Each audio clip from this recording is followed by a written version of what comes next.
महिषासुर और दुर्गा का युद्ध कौन सा मैदान में हुआ?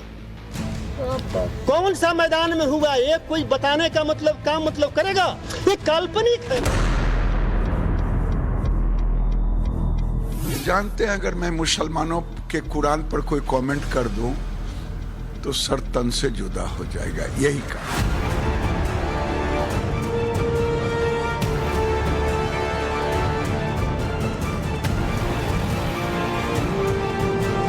जो सनातन के सदगुरु रहे हैं, इनके प्रति आपकी आस्था है या नहीं, ये लालू यादव और उनके पुत्र स्पष्ट करे तेजस्वी यादव जी।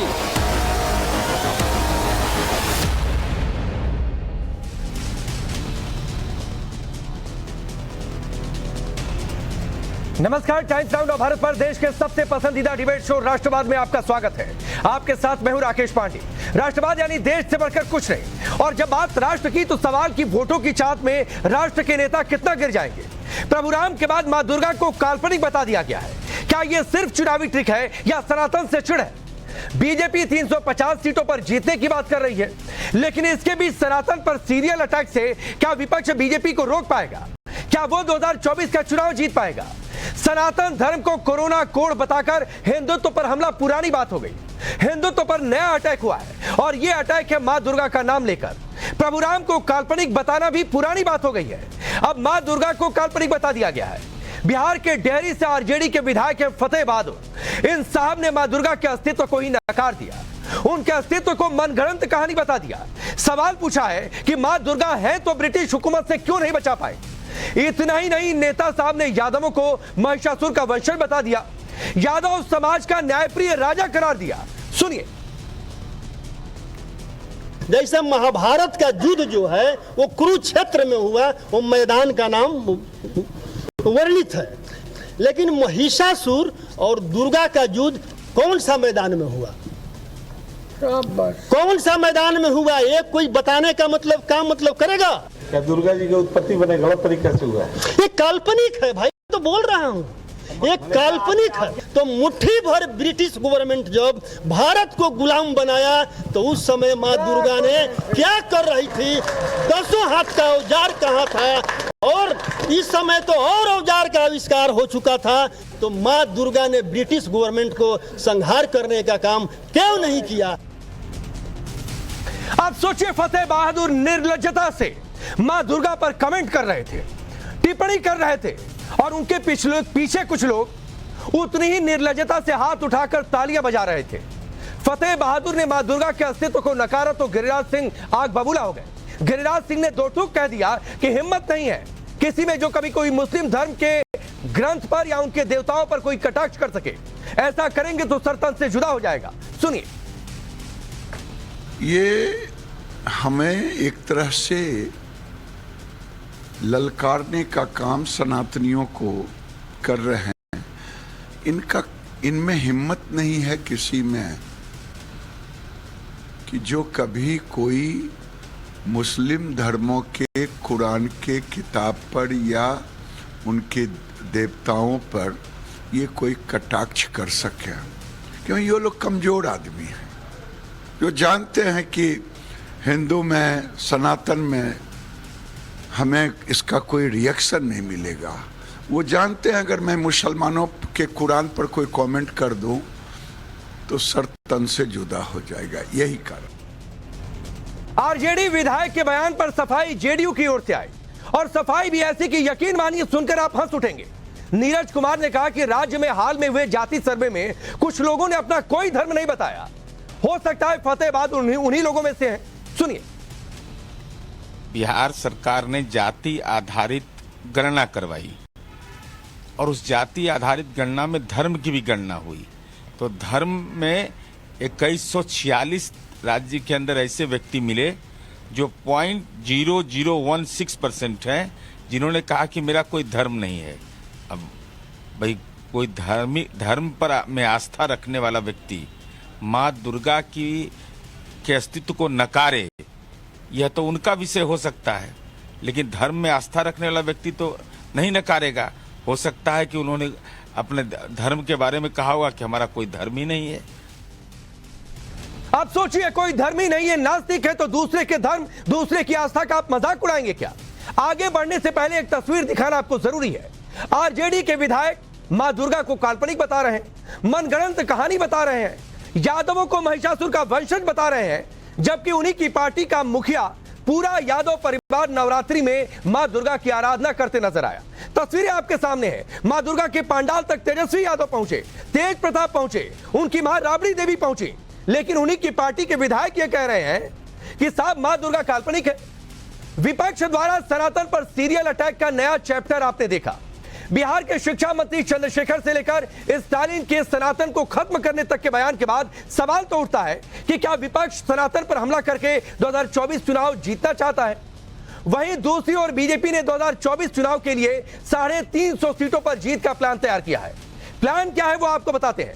इसके मुताबिक 2024 चुनाव के लिए 350 सीटें जीतने का टारगेट रखा गया है। राम मंदिर 370 जैसे मुद्दों का प्रचार प्रसार होगा। भ्रष्टाचार मुक्त सरकार और पीएम की साफ छवि पर जोर होगा। सभी मंत्रियों से वर्क रिपोर्ट मांगी गई है और मकसद यह है कि मंत्रियों के कामों की डिटेल घोषणा पत्र में शामिल होगी। ज्यादा बहुमत के साथ सत्ता वापसी पर जोर है, यानी पिछले सीटें जितनी मिली उससे ज्यादा सीट जीत पाए। चलिए अब वो सवाल आपके सामने जिनके इर्द गिर्द आज की चर्चा आगे बढ़ेगी। सवाल पहला ये कि प्रभु राम के बाद मां दुर्गा काल्पनिक, क्या ये चुनावी ट्रिक है? वोट के लिए कितना गिरेंगे, मां दुर्गा पर सवाल उठाएंगे। मोदी का 350 सीट वाला प्लान वर्सेस विपक्ष का हिंदुत्व पर घमासान, जीतेगा क्या? ओबीसी वोट खिसकता देखकर क्या यह सनातन पर सीरियल अटैक हो रहा है? और सवाल यह भी कि क्या सनातन पर हमला करके ही 2024 का चुनाव जीतेंगे? अब आपका परिचय आज के मेहमानों से करवाता हूं। राजीव जेटली भारतीय जनता पार्टी के नेता और प्रवक्ता, विशाल मिश्रा जी पॉलिटिकल एनालिस्ट के तौर पर, राजकुमार भाटी जी समाजवादी पार्टी के नेता और प्रवक्ता, अजय वर्मा जी कांग्रेस पार्टी के नेता और कंचन यादव आरजेडी पार्टी की नेता और प्रवक्ता। आप सभी का बहुत बहुत स्वागत है। कंचन जी, मैं आपसे शुरू करता हूं। जेएनयू क्या प्रोडक्ट नहीं है, लेकिन पहला सवाल तो यह बताइए, चूंकि आप यादव हैं, क्या आप खुद को महिषासुर का वंशज मानती हैं? सबसे पहला ही सवाल आपका गलत है, इसके लिए बहुत शुक्रिया। और इसको मैं जस्टिफाई करूंगी। इस देश में 140 करोड़ लोग हैं। कोई काली को मानते हैं, कोई दुर्गा को मानते हैं, कोई कृष्ण को मानते हैं, कोई शिव को मानते हैं, कोई महिषासुर को भी मानते हैं, कोई किसी को भी नहीं मानते हैं। ये उनका निजी अधिकार है, ये कोई पॉलिटिकल मुद्दा नहीं है। जिस तरीके से भारतीय जनता पार्टी पूरा फेर बदल करके इस पूरे मुद्दे को तोड़ मरोड़ करके पेश करने की कोशिश कर रही है, वो पूरी तरीके से गलत है। और दूसरा जो आप कह रहे हैं कि इस देश में, मैं 2019 की बात करती हूँ, 2019 में बीजेपी को मिला था सिर्फ 37%, 37 ऐसे कुछ परसेंट वोट मिला था उसको। अब 62% लोग भारतीय जनता पार्टी को वोट नहीं किए थे। आप बताएंगे कि 62% लोग हिंदू नहीं है जो भारतीय जनता पार्टी। नहीं कंचन जी, ये सवाल नहीं था कि कौन हिंदू है कौन हिंदू नहीं है, उसकी परिभाषा मैंने आपसे नहीं पूछी। और लोकतंत्र में जिसके पास ज्यादा सीटें, जो मेजॉरिटी हासिल करेगा, उसकी सरकार बनती है। तो ये वोटिंग परसेंटेज की बात अभी मत करिए। मेरा सवाल ये था कि क्या आप महिषासुर को मानती हैं? क्या आरजेडी पार्टी महिषासुर को मानती है? क्या आरजेडी पार्टी ये मानती है कि मां दुर्गा का कोई अस्तित्व नहीं है, वो काल्पनिक है? इस सवाल का जवाब दीजिए। आरजेडी पार्टी यह मानती है कि हर किसी का कोई एग्जिस्टेंस है। आरजेडी पार्टी चुनावी उपयोग नहीं करती है जिस तरह भारतीय जनता पार्टी करती है। नहीं, आपकी अपनी आस्था कुछ भी होगी कंचन जी, फतेह बहादुर की अपनी आस्था कुछ भी होगी, लेकिन उस आस्था के आधार पर फतेह बहादुर को हक नहीं बनता है कि वो कोई ऐसी बात बोले जिससे मेरी आस्था आहत हुई है। मैंने आपको क्या कहा? आपकी आस्था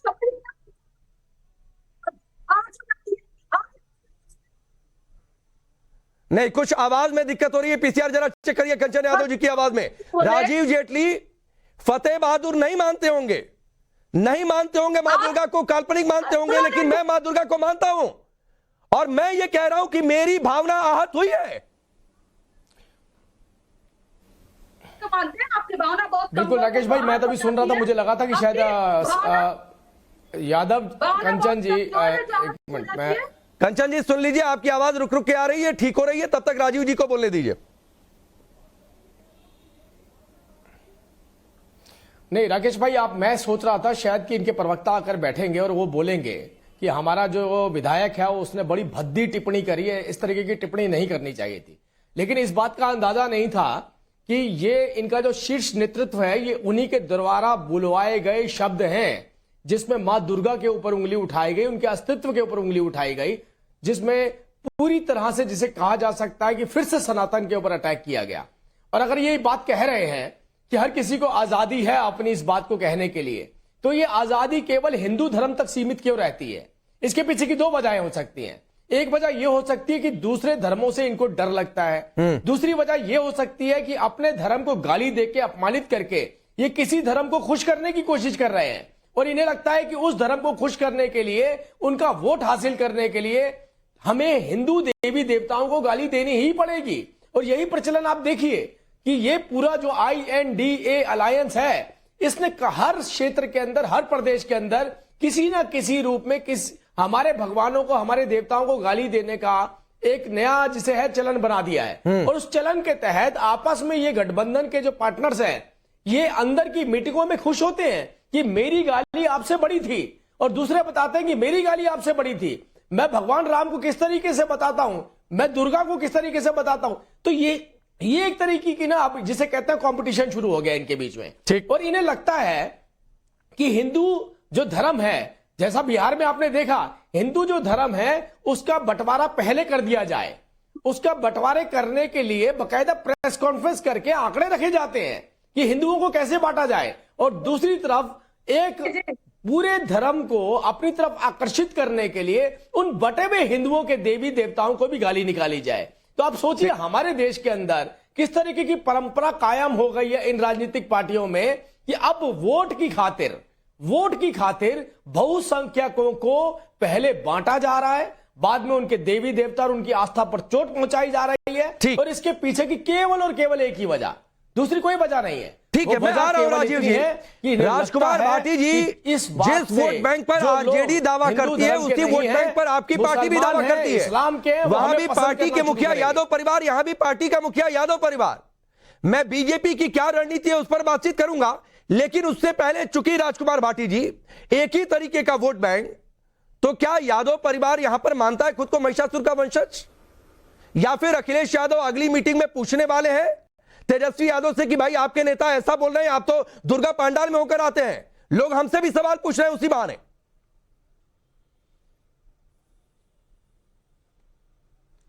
राकेश जी, जब मुझे आपके चैनल से फोन आया था डिबेट के लिए, तो मुझे कहा गया कि 2024 के चुनाव के क्या मुद्दे होंगे, इस पर डिबेट होगी।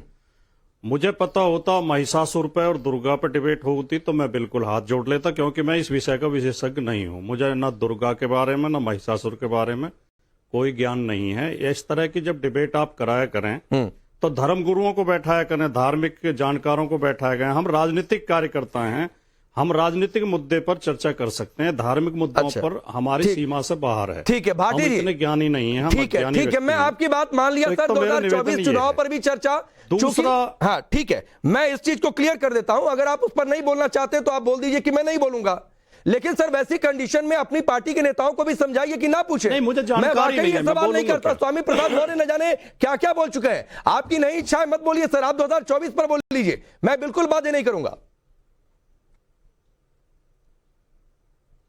नहीं, मैं बोलना भी चाहूंगा तो भी नहीं बोल पाऊंगा, क्योंकि मेरा वो विषय नहीं है। अब जब मैं एक थोड़े से दो तीन मुझे 10-20 सेकंड दें आप। अभी एक घटना गोरखपुर में, एक लड़की का रेप हुआ, उसका अपहरण हुआ, उसके साथ रेप हुआ, थाने में उन्होंने FIR करा दी। वो दबंग परिवार, गोरखपुर मुख्यमंत्री का जिला, ये भी ध्यान रखें आप, वो दबंग परिवार लगातार उन्हें धमका रहा था कि या तो FIR वापस लो वरना तुम्हें मार देंगे। उन्होंने FIR वापस नहीं ली तो दशहरे के दिन उस लड़की के चाचा की हत्या कर दी गई। उसकी डेड बॉडी लेकर 270 किलोमीटर का सफर करके वो परिवार लखनऊ आया मुख्यमंत्री आवास पर गुहार लगाने कि हमें सुरक्षा, हमें पुलिस ने सुरक्षा नहीं दी, हमारी बेटी के साथ रेप हो गया, चाचा की हत्या हो गई। ये जंगल राज, इस पर चर्चा कौन करेगा? अगर टाइम्स नाउ नवभारत अगर दुर्गा और महिषासुर पर चर्चा करेगा तो ये जो बेटियों के साथ रोजाना रेप हो रहे हैं, जंगल राज उत्तर प्रदेश में हो गया है, देश की जीडीपी लगातार घट रही है, देश पर कर्जा लगातार बढ़ रहा है, 55 लाख करोड़ से 200 लाख करोड़ पर कर्जा पहुंच गया। देश में भुखमरी लगातार बढ़ रही है, देश में बेरोजगारी लगातार बढ़ रही है, देश में महंगाई लगातार बढ़ रही है, देश की सीमाएं असुरक्षित हैं, पड़ोसी देशों से हमारे संबंध खराब हो रहे हैं, अर्थव्यवस्था डामाडोल हो रही है। इस पर चर्चा कौन करेगा? अगर पत्रकारों के विषय दुर्गा और महिषासुर होंगे, लेकिन मैं आपसे चैनल के विषय दुर्गा और महिषासुर होंगे, हाँ ठीक है, नहीं इन विषयों पर कौन, इस देश को बचाने के लिए कौन चर्चा करेगा? तो आप क्या ये चाहते हैं कि सिर्फ इन विषयों पर कभी नहीं करते आप बताओ, आपने किसी की उत्तर प्रदेश में किसी, अगर मेरी भावना इस देश के 80 करोड़ लोगों की भावना हर होती है तो ये मुद्दा आपके हिसाब से नहीं होना चाहिए। बेटियों के साथ रेप हो रहे हैं, नहीं ठीक है, वो भी मुद्दा है। रेप की घटनाएं बढ़े, कानून व्यवस्था को लेकर स्थिति गड़बड़ हो, सबसे बड़ा मुद्दा। लेकिन भाटी जी, मैं आपसे पूछता हूं, अगर मेरी 80 करोड़ लोगों की भावनाएं आहत होती है धार्मिक, तो क्या वो मुद्दा नहीं आपके हिसाब से? नहीं, भावनाएं तो इतने विविधता वाला ये देश है, इतनी बहुलता वाला देश है, और कुछ लोग तो इतने संवेदनशील हैं कि मुंह खुलता ही उनकी भावनाएं आहत हो जाती हैं। अब आपको नहीं तो ये मुद्दा है कि नहीं आपके हिसाब से? भावना की चिंता है, आपको तय करना है। मैं समझ, आप पत्रकार हैं या की हैसियत से हैं या व्यक्तिगत हैसियत से आप बात कर रहे हैं? नहीं, व्यक्तिगत हैसियत क्या होती है भाई? व्यक्तिगत हैसियत क्या होती है? चलो, हमें इस देश के 80 करोड़ लोगों की बात करना व्यक्तिगत है क्या राजीव? आप भी तो कह रहे हैं कि मेरी भावना आहत हुई है। हाँ, तो मेरी बतौर हिंदू मेरी भावना आहत हुई। मां दुर्गा को किसी ने काल्पनिक बताया तो आपकी नहीं आहत हुई होगी भाटी जी, राजीव जेटली? नहीं, आपके नहीं, मैं भाटी साहब मेरे मित्र भी हैं, लेकिन मैं एक बात पूछना चाहता हूं, और यही बात मैं थोड़ी देर पहले आपसे कह रहा था कि एक प्रतियोगिता चल रही है। उस प्रतियोगिता के अंदर कोई गाली निकालता है तो कोई उस गाली निकालने से बचता हुआ नजर आता है, मतलब एक तरीके से उस गाली को एंडोर्स भी किया जाता है। अब भाटी साहब जिस तरीके से कह रहे हैं कि मैं इसके ऊपर चर्चा नहीं करना चाहता, उसने मां दुर्गा के ऊपर उंगली उठाई, उनके अस्तित्व पर उंगली उठाई, या भगवान राम के ऊपर किसी ने उंगली उठाई, या किसी और देवी देवता पर उंगली उठाई, तो इस पे इनको चुप्पी साधनी पड़ती है। और ये व्यक्तिगत तौर पे हो सकता है चुप्पी ना साधना चाहते हो, लेकिन क्योंकि राजनीतिक मजबूरी है, राजनीतिक मजबूरी के चलते इन्हें सिखाया जाता है हिंदू देवी देवताओं के ऊपर गाली निकलेगी तो आप लोगों को अपने मुंह पे ऊपर ताला लगा करके बैठना है। लेकिन अगर दूसरी जगह किसी और धर्म के ऊपर उंगली उठाई जाएगी, तब आपकी जो आवाज है वो यहां से लेके मक्का तक जानी चाहिए, तब तो ऐसी बात आती है। आप ये देखिए, जिस वक्त पे एक मासूम व्यक्ति का गला रेता गया, उस वक्त पे भी केवल और केवल इतनी टिप्पणी की गई कि हम कंडेम करते हैं इस बात को, लेकिन यह नहीं बताया गया कि कंडेम किस बात के लिए करते हैं। जिस धर्म से आने वाले लोगों ने केवल एक शब्द के ऊपर गला रेत करके अलग कर दिया, उस पर एक भी राजनीतिक पार्टी नहीं, लेकिन इनका ये कहना है, विशाल मिश्रा जी, सीधे राजीव जी, मैं आता हूं, 2 मेहमान अभी भी वेट कर रहे हैं, को भी डिफेंड करना। 10 सेकंड, ठीक, विशाल मिश्रा जी, भाटी जी 10 सेकंड लीजिए, फिर मैं विशाल मिश्रा जी 10 सेकंड, लेकिन सिर्फ 10 सेकंड। मैं भाई राजीव जेटली के आरोप को स्वीकार करते हुए कि हम ऐसे संवेदनशील मुद्दों पर इसलिए बोलना नहीं चाहते कि इससे आपस में विद्वेष फैलता है, तो आपस में तनाव फैलता है। सब बात ठीक है भाटी जी, लेकिन ठीक है, आपके 10 सेकंड हो गए विशाल मिश्रा जी, लेकिन ये अपनी पार्टी के नेताओं को समझाए ना कि धर्म के मुद्दे पर सार्वजनिक तौर पर जाकर बयान ना करें। हमें डिबेट में जवाब देना मुश्किल हो जाता है, लेकिन नहीं समझाया जाता।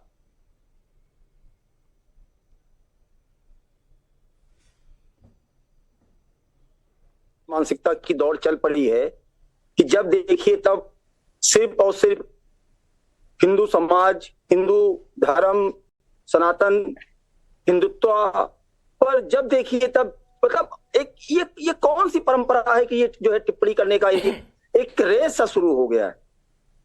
ये मतलब क्या तुष्टीकरण की राजनीति का जो है ये मतलब जो है कि चरम परिणति यहां तक पहुंचेगी। वोट बैंक की राजनीति कहां ले आएगी? कौन सा मैसेज आप समाज में देना चाहते हैं? सनातन जो अनादि है, नित्य नूतन है, चिर पुरातन है, जो सबको स्वतंत्रता का अधिकार देता है, सबके सम्मान की बात करता है, सबको साथ लेकर चलने की बात करता है। हिंदुत्व जो सबको लेकर चलने की बात करता है। पूरी दुनिया में अगर एकमात्र ऐसा कोई विचार है जो सबको साथ लेकर चलने की बात करे तो वो तो हिंदुत्व का विचार है, सनातन का विचार है। ये कौन सी मतलब ये कौन सी टिप्पणी? मतलब मैं तो अभी जब से आपकी डिबेट शुरू हुई है देख के मैं तो हतप्रभ हूं। कौन सा मैसेज समाज में कन्वे करना चाहते हैं? अरे ठीक है, चुनाव आएंगे जाएंगे, हर 5 साल पे लोकतांत्रिक प्रक्रिया है, चुनाव होते रहेंगे, लेकिन आप वोट बैंक के लिए, तुष्टीकरण की राजनीति के लिए हमारा वोट बैंक ना छिटक जाए, कहां तक जाएंगे? और उसके बाद में आप बात करेंगे भारत के जो है को एक रखने की, भारत को आगे बढ़ाने की, इसी आधार पर आप भारत को परम वैभव की तरफ ले जाने की बात करेंगे। ठीक ठीक, अजय वर्मा जी, थोड़ी सी देर से आपके पास आ रहा हूं।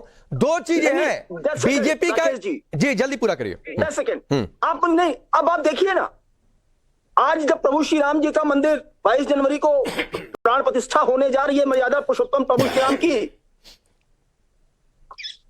कितने सालों तक, कितने मतलब वर्षों तक हिंदू समाज ने धैर्य पूर्वक प्रतीक्षा किया, निर्णय आया। आज देखिए जब मंदिर का प्राण प्रतिष्ठा होने जा रहा है, तब भी टिप्पणी की, कोई कह रहा है हमें नहीं इनवाइट किया गया, कोई कुछ, और तब जब बात की जाती थी कि प्रभु श्री राम काल्पनिक है, ठीक ठीक ठीक, 10 सेकंड आपका हुआ। अजय वर्मा जी, दो चीजें हैं, 370 के खिलाफ बीजेपी ने अपना 350 सीटों का प्लान आगे किया है कि भाई राम मंदिर 370, बाकी मंत्रियों की कामों की डिटेल घोषणा पत्र में रखेंगे, जाएंगे।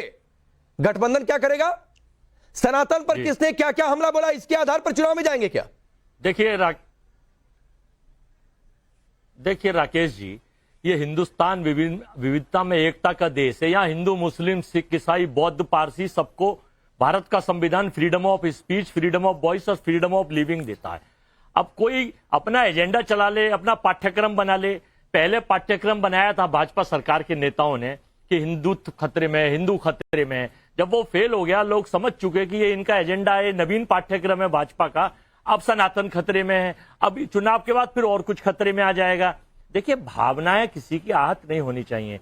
ये भारत में भावनाएं आहत, ये गॉडसे के पुजारी, ये गॉडसे के विचारक जिस वक्त किसी धर्म के उसके ऊपर जब इनकी वो नपुर शर्मा कुछ कहती है तब भावनाएं आहत नहीं होती, जब टी राजा कुछ कहता है तब भावनाएं आहत नहीं होती। अजय वर्मा, मत नपुर शर्मा पर जाइए, नहीं डिबेट हो रही है, वरना पलटकर सवाल पूछूंगा, जवाब नहीं दे पाएंगे। अजय वर्मा, वो क्या पाठ्यक्रम बनाते नहीं बनाते छोड़ दीजिए ना, बीजेपी गलत करेगी, उससे जनता सबक देगी, नहीं 2024 में जिताएगी। सुनो, लेकिन आप अपने गठबंधन में नेताओं को कंट्रोल करिए ना, कि मत बोले ऐसी बातें जिससे लोगों की भावनाएं आहत हो, मुद्दा बन जाता है, लोग सेंटिमेंटल हो जाते हैं।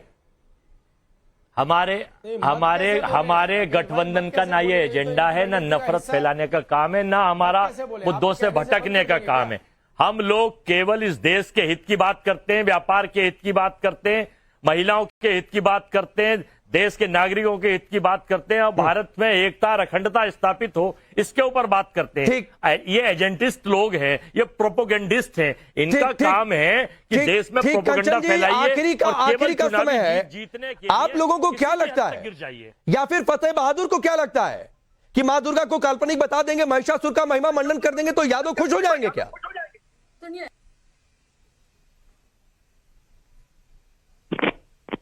रही हूँ कि आपका सवाल गलत है, क्योंकि जैसे ही धर्म का सवाल आता है, आप वोट बैंक से आप 350 सीट से 360 सीट से क्यों जोड़ देते हैं? आप बताइए। मैं कह रही हूँ कि पिछली बार 2019 के इलेक्शन में भारतीय जनता पार्टी को सिर्फ 37% वोट शेयर मिला था, बाकी उसी वोट परसेंट के दम पर सबसे ज्यादा सीटें थी, सरकार बन गई।